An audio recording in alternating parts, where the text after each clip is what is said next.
Hi, I'm Dylan Ziegler. I'm here to walk through our install of our Verts play, 4 Verts here. And so anytime we're running a Vert, we are going to outside release, all right, mandatory outside release, even in 4 Verts. We're going to mandatory outside release and try to restack. And we're going to find that space. Now, we don't have exact landmarks, like I know some teams have like numbers, hash numbers. We don't have exact landmarks. What we have is we must outside release our nearest defender, all right, if it makes sense. So if there's a backer out here, this wing doesn't have to go 7 yards to try to outside release him. That doesn't make sense. What we'll do is we'll attack this free safety and we'll try to outside release him here. And that just gets us better one-on-ones here. And so if we outside release here, we know that corner is one-on-one, even though this guy has some inside leverage and maybe this corner over here has inside leverage, we know that we got one-on-ones there. Where if we maybe try to bend it in too much, this free safety can kind of just play deep and play both our outside and our inside guy. So we're going to outside release everyone. Now, what we have for all of our 9 routes, all of our vertical routes, it's an option route. And so we're going to take, we're working on the timing right now, but we're thinking it's going to be 8 steps here. And on our 8th step, we have to decide if our route is meaningful, if we go deep on this corner, if that corner bails or is a lot deeper than us, and we're not going to be able to outrun that corner, we're going to hitch it up on our 8th step here. All right, and we can do that for every single vertical play. So it could, 4 Verts, turn into like a curls play here.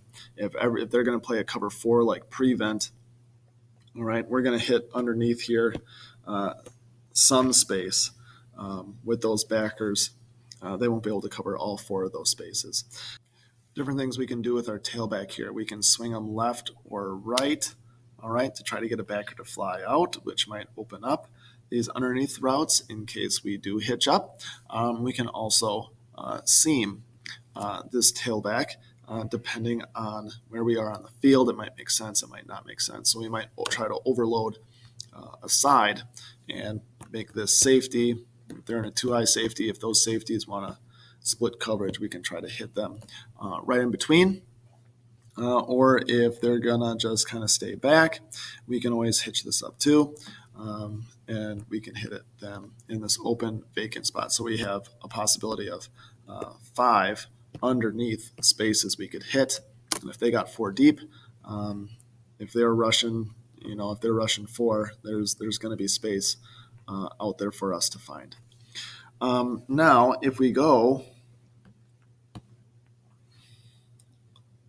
to a trips look, here's where we do have an adjustment. All right, so we got a mandatory outside release, outside release, outside release. Now this guy, he's going to run his vertical where he normally would in a 2x2 over here. All right, in order to get there, he's got to cross that field. All right, so he's going to try to cross that field there.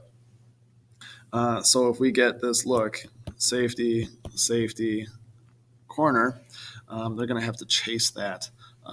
And hopefully we'll have some space underneath where we can hit that. Other things we can do to kind of mess with the defense a little bit. This is in our formation called a tight call. So we can tighten him up. He can run his vertical, and then we're crossing, and he's running it all the way over there, outside release. And so now this corner over here in the safety, they're going to have some decisions to make. So if the safety is going to chase him all the way across, or if they're going to try to switch that, we can tag a post here if we want to. If we see the safeties chasing it all the time, we can tag a post there and try to hit this space over the middle. So different things that we can do in our Verts game.